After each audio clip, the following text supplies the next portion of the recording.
Oke, thank you semuanya udah datang. Hari ini kita ada webinar gratis khusus ngomongin tentang kesehatan pencernaan dan juga dari GERD. Nama aku Vincent, um, dan di sisi sebelah ini Bella. Bella itu nutritionist dari Australia, Bella orang Korea. Jadi nggak bisa bawain dalam bahasa Indonesia, jadi aku yang bawain hari ini. Jadi topik hari ini agendanya adalah tentang kesehatan pencernaan, asam lambung, dan juga kaitan dengan usus kita, uh, atau dengan kesehatan kita juga. Tantangan GERD di Indonesia itu apa aja sih? Kenapa banyak GERD di Indonesia? Tips praktis untuk mencegah sering adanya penyakit GERD, cara kerja probiotik dan prebiotik, sesi Q&A atau tanya jawab. Kita juga ada promo spesial khusus untuk hari ini. Jadi yang mau kita bilangin pertama adalah kalau orang mungkin bahasa Inggrisnya selalu ngomong tentang gut system atau gut health. Gut health itu selalu ngomongin seluruh sistem pencernaan Anda. Jadi yang mau kita bilang di sini adalah sistem pencernaan. Banyak orang bilang, oh kalau kita ngomongin gut itu mungkin hanya lambung atau mungkin hanya usus atau kerongkongan. Jadi kita tidak hanya merujuk pada usus tapi mencakup seluruh saluran pencernaan. Dan kalau yang ingat dari waktu kita kecil itu saluran pencernaan itu dimulai dari mulut saat kita kunyah sampai masuk ke kerongkongan, ke lambung, usus halus, usus besar, dan dibuang. Jadi walaupun lambung itu termasuk bagian dari gut, atau tepatnya bagian atas dari sistem pencernaan. Tapi kalau kita ngomongin tentang gut health, itu GI health, itu semuanya ngomongin tentang sistem pencernaan kita. Jadi masuk ke GERD. GERD itu mungkin kalau di Indonesia nama kerennya MAH gitu ya, nama biasanya. Aduh sakit MAH nih, sakit lambung, sakit MAH. Jadi apa sih GERD itu? Kalau bahasa biologisnya adalah gastroesophageal reflux disease. Jadi intinya adalah ada otot atau ada katup di bagian sphincter esophagus di bawah, jadi di dekat kerongkongan bawah itu menutup. Nah, kalau katup ininya lemah dan mulai kebuka, secara dan ini sebenarnya nggak normal ya. Nah, stomak apa asam lambung itu malah akan naik ke kerongkongan dan bisa mulai ke mana-mana, bisa keluar ke atas. Dan karena ini bentuknya asam atau asid, itu kurang kurang baik untuk kesehatan kita. Nah, ini yang mau aku ngomongin di sini mungkin juga butuh sesuatu hal seperti protein karena ini kan katup atau penutup ini itu juga bentuknya seperti otot. Ciri-cirinya kalau udah mah apa aja sih? Banyak orang yang udah tahu. Contohnya merasa kembung, suka buang gas dari mulut, kalau dari ke WC biasanya hanya rada hitam, terus ada sensasi biasanya ada yang ngerasa eh, nempel, jadi nggak nggak ada yang ngerasa stuck di tenggorokan, suka cekukan, suka pusing, ada kurang berat badan walaupun makannya udah banyak, suka batuk kering, heartburn, merasa jantung panas, tiba-tiba sakit, dada panas, eh, ngerasa mual, kerongkongan selalu ngerasa kering dan sakit, dan juga suara tiba-tiba menjadi serak. Nah, seberapa umumnya sih MAH atau GERD di Indonesia? Jadi ada survei dilakukan oleh UI, Universitas Indonesia, dan ini dilakukannya online. Ada 9.800 orang di kita mau melihat seberapa banyak orang yang memiliki penyakit MAH sebelum dan selama COVID-19. Dan begitu COVID-19 itu sebenarnya mulai naik, jadi 61 hampir 62% orang Indonesia bilang bahwa mereka selalu ada masalah mah. Tapi begitu ke waktu masa pandemi ini mulai naik dan pertanyaannya kenapa? Apa sih yang beda waktu kita ada di saat COVID atau di saat pandemi ini? Jadi em, banyak hal dan menurut aku, walaupun kita sudah keluar dari COVID ini, mungkin dari gaya hidup kita atau dari em, melihat dari pola makan kita, ada hidup kita tuh sudah berubah setelah COVID. Dan setelah COVID ini tuh nggak ada perbedaan dari waktu kita di COVID sampai sekarang. Makanya masih banyak orang yang menderita tentang mah. Nah, kenapa sih banyak masalah seperti ini? Jadi, apalagi waktu lagi COVID, ini adalah kebiasaan kita sehari-hari yang em, mungkin lumayan umum ya di Indonesia, yang justru malah memperparah MAH atau GERD. Yang pertama adalah merokok. Em, Kalau nggak ngerokok bagus, mungkin bisa bantu. Makan biasanya juga tiba-tiba langsung dalam porsi yang besar atau makannya suka telat, telat sekali jadi larut malam. Makanannya mungkin kurang dijaga, lebih banyak lemak dan digoreng dan minyaknya ini juga mungkin bukan minyak yang kurang baik. Bukan minyak bagus, mungkin lebih ke minyak yang buruk. Em, Terus juga mungkin suka makan di luar. Kenapa aku bilang suka makan di luar? Karena memang em, di Indonesia ini bahayanya kalau kita suka makan di luar di restoran, kemungkinan besar bagus. Nggak bilang restoran itu jelek, tapi kita nggak tahu bahan apa aja sih yang masuk ke dalam makanan itu. Jadi kalau kita misalnya pergi beli makanan, nggak tahu tuh bahan itu em, ma- bahan dari makanannya apa. Kalau kita nasgor tek-tek gitu misalnya, kecapnya kita nggak tahu dari apa, bawang putihnya fresh apa enggak dan lain-lain. Em, Alkohol, kalau suka konsumsi alkohol kurang baik untuk mah dan juga kopi yang berlebihan. Jadi em, kalau suka minum kopi yang 4 kali sehari, 5 kali sehari itu sebenarnya kurang baik karena kopi juga sifatnya itu asam. Kalau yang ketergantungan dengan obat dan obat-obat tertentu ya seperti aspirin, pereda nyeri, antiinflamasi, obat tekanan darah, obat asma, kadang-kadang juga obat anxiety itu justru bisa memicu asam lemak, sorry, asam lambung yang bisa menjadi MAH lagi.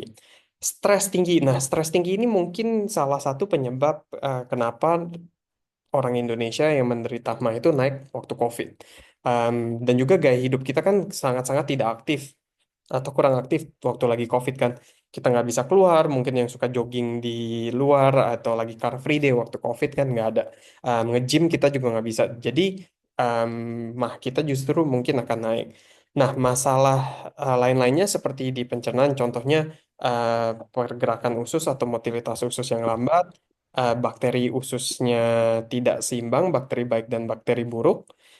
Dan juga kalau ada peradangan kronis, jadi ada radang yang kurang sehat untuk di dalam tubuh kita atau radang di pencernaan, itu juga bisa memperburuk MAH atau GERD. Nah, komplikasinya apa nih? Kalau misalnya mah kita nggak pernah, bukan nggak pernah, tapi susah ditangani atau jarang ditangani. Belum ketemu em, caranya gimana untuk menangani mah akut ini. Em, Kalau nggak di handle atau nggak ditangani, ujung-ujungnya banyak. Nah, kita ngomongin tentang untuk pencernaan dulu ya. Karena banyak orang yang bilang, oh mah itu pasti sakitnya ke pencernaan. Betul. Jadi ada peradangan tentunya esofagitis. Jadi ada peradangan, ada pendarahan, ada luka di kerongkongan. Karena itulah banyak orang yang suka merasa mual, batuk-batuk, suara menjadi kasar, em, dan merasa selalu ada yang stuck mungkin di tenggorokan. Nah ini asam lambung, asam itu kan berbentuk asam, jadi kurang sehat sebenarnya dan menghancurkan semuanya. Dan itu mulai dari sistem pencernaan, nah itu dari kerongkongan dan bisa naik ke mulut. Em, Lanjutannya apa? Lanjutannya adalah sulit atau nyeri saat kita mau coba menelan makanan. Walaupun kita sudah punya lumayan banyak, em, dan lumayan kecil bentuk makanannya, tapi begitu mau telan pun tetap susah karena mungkin sudah ada inflamasi di dalam kerongkongan kita. Dan kalau ada perubahan pada jaringan, jaringan di sini tuh mungkin yang aku bilang bukan jaringan kayak network gitu ya, jaringan tapi lapisan-lapisan kerongkongan itu justru kalau sudah ada masalah tentu bisa meningkatkan resiko kanker. Dan ini kita tahu dari mana? Kita tahu dari Mayo Clinic. Mayo Clinic ini adalah salah satu rumah sakit di Amerika yang terkenal. Dan dia bilang ini adalah sistem masalah-masalah pencernaan em, yang bisa diakibatkan kalau GERD atau MAH kita tidak ditangani. Selain itu apa aja sih? Tentu pasti ada komplikasi atau masalah dalam pencernaan. Tapi kalau kita ngomongin MAH atau kita ngomongin GERD, itu bukan hanya buat lambung aja. Itu masalahnya bisa banyak. Contohnya, kalau kita ada masalah, kalau kita ada merasa kurang nyaman, otomatis kita mood kita menjadi nggak enak, kesehatan mental juga nggak enak rasa, biasanya mungkin bisa jadi sampai depresi, bisa sampai anxiety atau selalu worry, selalu cemas. Dan brain fog itu kalau ada yang nggak tahu, biasanya kita mikir tuh wah cepet, bisa tajam gitu pemikirannya, terus tiba-tiba kadang-kadang suka ngeblank. Nah itu biasanya brain fog. Jadi em, kalau kita udah biasanya berasa tubuh kita nggak sehat atau nggak enak, dari selain dari masalah fisik bisa menjadi masalah mental. Selain itu gangguan tidur, produksi serotonin atau hormon happy, hormon senang, serotonin itu adalah hormon yang bertanggung jawab untuk kita merasa feeling good atau merasa happy, merasa senang, merasa gampang. Nah, itu biasanya diproduksi waktu kita lagi tidur, dan kalau kita tidurnya kurang kurang lelap, merasa terganggu dan merasa badan kita nggak enak, otomatis produksi serotonin kita itu menurun dan justru akan sirkulasi yang jelek memengaruhi hormon yang membantu kita tidur pulas, yaitu melatonin. Nah, ini yang balik lagi, kalau sudah sampai di, kita selalu bilang itu adalah lingkaran yang buruk. Jadi udah dari sini karena dari atas terus karena mah terus jatuh lagi nggak bisa tidur, malah kan lama-lama tambah parah.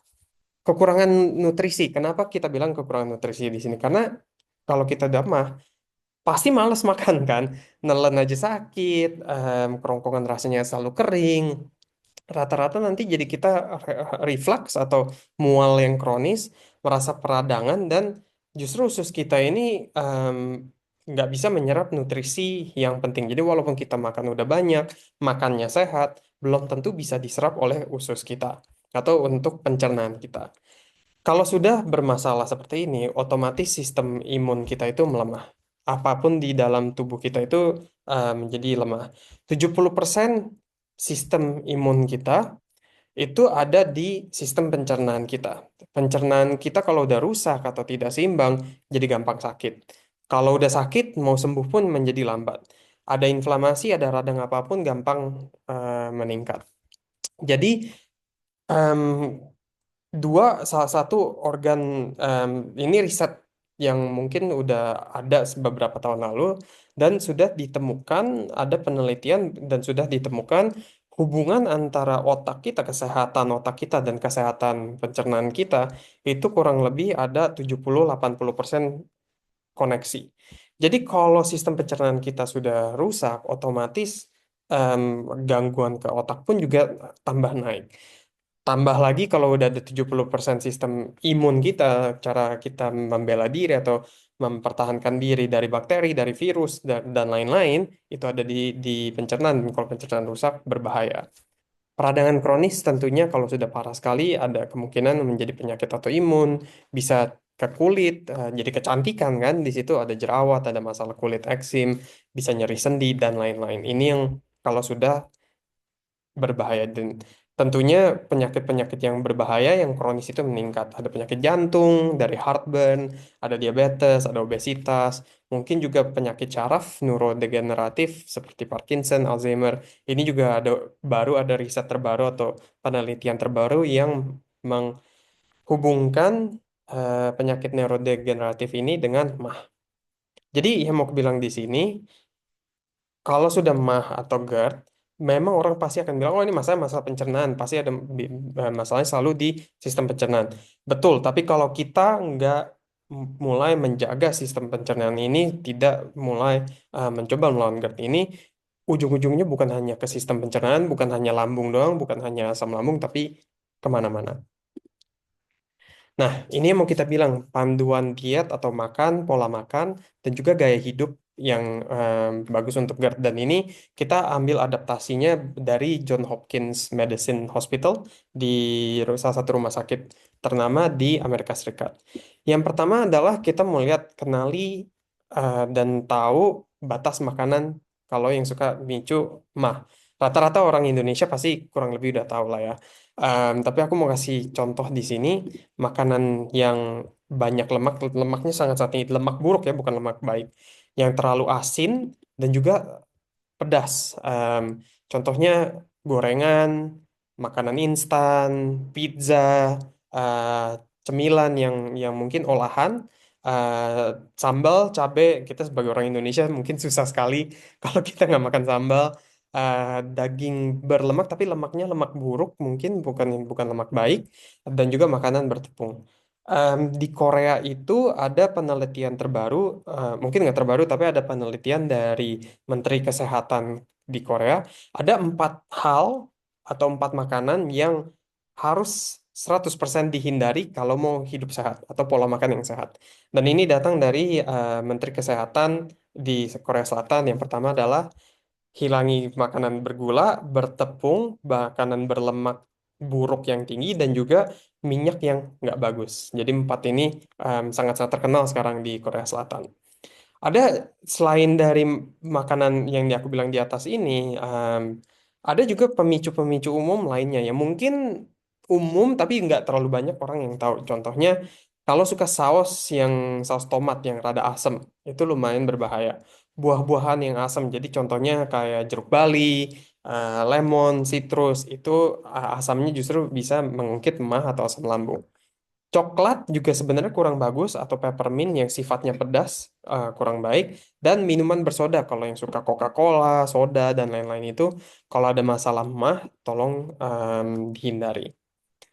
Cara lainnya adalah kita bisa ganti makanan yang kurang sehat itu menjadi makanan yang ramah untuk mah atau GERD. Tentunya yang tinggi serat. Serat itu membantu untuk menahan asam lambung. Contohnya gandum, kalau yang suka gandum dari kuskus atau nasinya bisa ganti dengan nasi multigrain. Jadi ada beberapa kacang-kacangan atau ada gandumnya di dalam. Sayuran yang berakar, kalau ada yang suka ubi jalar, wortel, beetroot. Kalau yang warna merah, kalau ada yang suka.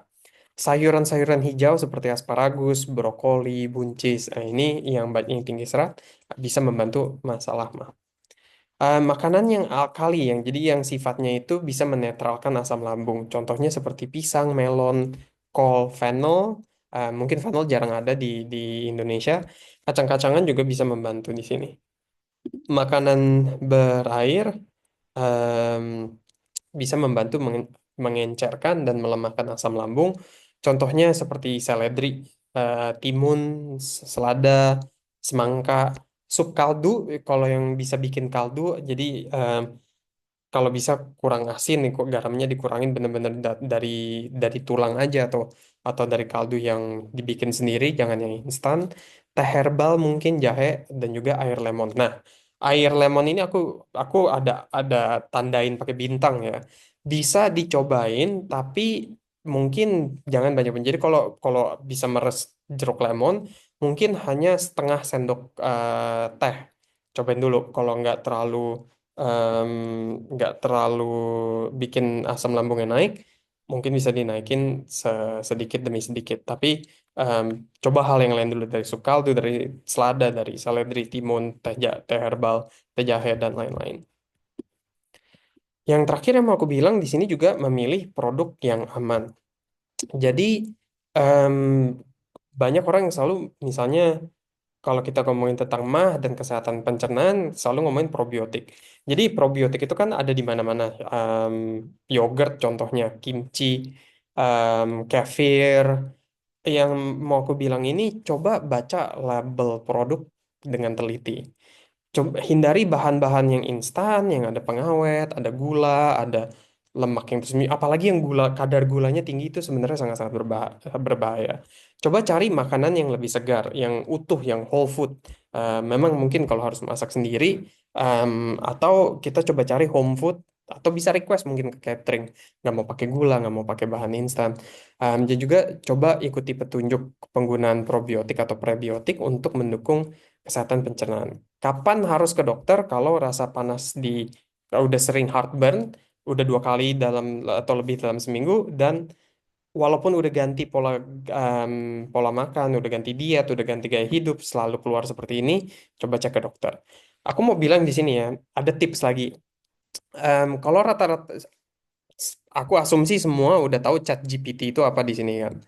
ChatGPT itu sekarang udah ngetren sekali. Jadi kalau merasa, oh ini ribet ya, kayaknya nggak tahu nih gula apa, merasa sakit, nggak sehatnya berapa, apakah bahan-bahannya aman apa enggak. Kita kan bukan bukan apoteker, kita bukan lulusan kimia mungkin yang akan tahu. Tapi ChatGPT bisa. Contohnya foto labelnya di di belakang yang biasanya ada bahan-bahannya, em, gula, kandungan gula berapa, kandungan karbohidrat berapa, dibuat dari bahannya apa aja. Foto itu bisa diupload ke ChatGPT, terus tanya apakah bahan-bahan ini aman atau bahan-bahan ini sehat. Nah, nanti akan dikasih tahu, oh ini mungkin bahan yang nggak aman apa, bahan yang sehat apa, pengawetnya apa aja, apakah pengawet ini sehat atau enggak. Sekarang teknologi sudah sangat-sangat-sangat canggih. Jadi, nggak perlu khawatir kalau misalnya harus ingat, waduh ini apa ya, bahan pengawet apa yang yang kurang bagus ya, bahan ini oke apa enggak ya, kandungan gulanya gimana ya, itu bisa semuanya dicek dari ChatGPT. Nah, salah satu yang mau kita bilangin di sini, untuk membantu sistem pencernaan, kita butuh bakteri baik dan bakteri buruk. Bakteri baik dan bakteri buruk ini membantu pencernaan dan nama lainnya adalah probiotik dan prebiotik. Probiotik itu adalah bakteri baik. Kalau dalam em, penelitian ilmiah, harusnya kita butuh dua-duanya, bakteri baik di dalam sistem pencernaan kita dan bakteri buruk. Rasionya itu harusnya 80% bakteri baik dan 20% bakteri buruk. Jarang sekarang orang yang memiliki 80-20 seperti itu karena banyak hal. Dari pola makan, pola gaya hidup, stres, dan lain-lain. Nah, yang mau aku bilang probiotik ini adalah mikroorganisme atau bakteri yang membantu pencernaan dan meredakan masalah pencernaan seperti GERD, seperti MAH. Banyak orang yang tahu kalau orang Indo suka makan tempe, tempe itu banyak probiotik, kimchi dari Korea, sauerkraut dari Jerman, yogurt, kefir. Kalau nggak salah kefir lagi ngetren sekarang di Jakarta. Fungsinya adalah mengisi kembali dan menyeimbangkan bakteri di dalam usus, dan juga dalam sistem pencernaan, em, dari mulut, dari kerongkongan, ke lambung, ke usus dan lain-lain. Di sistem pencernaan kita itu selalu ada bakteri baik dan bakteri buruk, dan bakterinya banyak macamnya, banyak jenisnya, nggak boleh cuman satu doang. Yang kita butuhkan dalam sistem pencernaan kita itu adalah justru berapa, seberapa kayanya bakteri, seberapa, bukan seberapa banyak ya. Seberapa kayanya itu contohnya seberapa banyak jenis bakteri-bakteri yang ada di produk probiotik yang mungkin biasa yang pakai. Kenapa aku bilang berapa banyak jenis, bukan berapa banyak unit? Kalau jenisnya cuma satu, tapi unitnya misalnya 200 miliar, belum tentu ngaruh karena sistem pencernaan kita itu ada banyak bakteri jenisnya, nggak cuma satu doang. Itu yang mungkin salah satu tips yang bisa aku kasih hari ini. Yang bagus dari probiotik itu, probiotik ini kan bakteri, jadi kasarnya seperti makhluk hidup lah ya, dan mereka tentu butuh makanan. Makanan ini adalah namanya prebiotik. Nah, prebiotik ini rata-rata datangnya dari serat makanan yang nggak dicerna. Nah, fungsinya ini adalah memberi jadi makanan untuk bakteri baik di dalam sistem pencernaan kita. Contohnya di bawang-bawangan itu banyak bawang merah, bawang putih, daun bawang, bawang hijau dan lain-lain. Asparagus, pisang, akar cikori mungkin kayaknya jarang ada yang orang tahu. Tapi itu makanan-makanan berserat yang bagus untuk bakteri baik. Jadi makanan untuk probiotik atau bakteri baik. Dan kalau kita sering makan ini membantu pertumbuhan dan aktivitas bakteri baik di tubuh kita. Nah, kenapa kita ngomongin tentang probiotik, prebiotik, dan GERD atau MAH? Justru probiotik ini atau bakteri baik ini kalau rasionya seimbang, dia akan mendukung kesehatan pencernaan secara keseluruhan dan inilah kenapa aku bilang butuh jenis bakterinya itu banyak, nggak cuma satu. Dan unitnya itu harus tinggi, tapi lebih penting itu seberapa banyak jenisnya.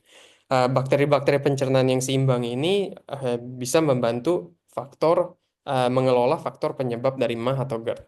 Contohnya memperbaiki pencernaan dan mengurangi merasa kembung. Balik lagi sumbernya dari Klinik Mayo. Dan ini mau kita perkenalkan juga kenapa kita jalanin webinar ini. Tentunya kita mau memberitahukan lebih banyak tentang GERD, tentang MAH. Kita juga mau bilang kita ada, kalau zaman sekarang banyak yang gaya hidupnya atau pola hidupnya selalu sibuk kan. Ada sering ke kantor, ada mungkin sering jalan-jalan dan susah untuk jaga makanan. Nah, kita ada produk yang kita bilang adalah simbiotik, probiotik dan prebiotik. Simbiotik itu em, nama ilmiah ya, bukan nama nama marketing yang kita kita taruh. Simbiotik itu adalah probiotik dan digabung dengan prebiotik. Jadi ada bakteri baik dalam satu saset dan ada makanannya. Kombinasi keduanya ini adalah untuk memberikan efek sinergis. Prebiotik itu membantu menjaga ketahan lamanya aktivitas probiotik di dalam produk tersebut. Dan hubungan ini ada tentunya kalau ada probiotik, ada simbiotik, ada hubungan dengan kesehatan pencernaan dan juga pengelolaan dari produk tersebut. Nama produk kita adalah GI Probalance. Em, Produk ini mendukung bakteri usus yang sehat, juga menjaga keseimbangan alami bakteri baik untuk probiotiknya untuk menjaga pencernaan sehat, mendukung sistem kekebalan tubuh. Balik lagi seperti kita bilang, sistem pencernaan kita itu bertanggung jawab untuk 70% sistem imun. Ada 8 jenis probiotik dan juga serat prebiotik dengan CFU-nya. CFU itu adalah seberapa banyak sih bakteri baik di dalam bakteri-bakteri di dalam produk. Itu ada 50 miliar. Tapi dengan sepanjang jalannya waktu, misalnya aku bikin hari ini nih, ada 50 miliar. 2 tahun lagi, pasti bakteri itu akan menurun kan, karena kan lama-lama mati. Kita memberikan jaminan waktu saat kadaluarsa, jadi di kayak misalnya contohnya di foto ini 5 Mei gitu. Pada saat 5 Mei, prebiotik probiotik ini, J-Probalance ini ada minimal 8,5 miliar CFU. Probiotik ini juga sudah ada jenis bakteri yang tahan asam lambung kita, jadi tidak akan tercemar oleh asam lambung dan akan hilang. Rasanya rasa yogurt yang enak dan juga karena bentuknya sachet seperti ini kecil bisa dibawa kemana-mana, em, mudah untuk gaya hidup orang yang sibuk, sering ke kantor, sering lupa untuk taruh atau mengkonsumsi probiotik atau prebiotik. Em, Hari ini sampai situ aja. Kita pas sudah 27 hampir setengah 8. Kalau ada yang mau sharing, di sini aku lihat ada beberapa yang udah pernah pakai GI Pro Balance. Boleh silakan. Kalau ada yang mau ditanyakan, boleh silakan di sini juga. Bisa taruh di chat, bisa taruh atau bisa unmute mic. Kita bisa jawab di sini. Ini beberapa testimoni-testimoni orang yang sudah pakai GI Pro Balance dari kita. Merasanya ada yang kalau suka ada yang bilang karena suka traveling jadi susah cari kimchi, susah cari yogurt dan mungkin bentuknya banyak, banyak gulanya pakai probiotik ini. Biasa ada juga yang bisa bilang membantu untuk intermittent fasting kalau yang ada yang mau mulai, biar menjaga asam lambung dan lain-lain. Sebelum kita mulai Q&A, aku juga mau akhiri, mau bilang kita ada promo, kita taruh 24 jam, tapi paling nggak sampai sampai hari Sabtu pagi lah ya. Kita ada promo dari J Pro Balance ini, harga biasanya 580 untuk satu box itu ada 30 saset. Sehari biasanya kita bilang makan satu saset aja, dan kita ada diskon 10% hari, untuk sampai hari Sabtu. Jadi besok full, dan dari sekarang sampai sampai full besok. Um, Thank you semuanya yang udah datang dan yang udah dengerin.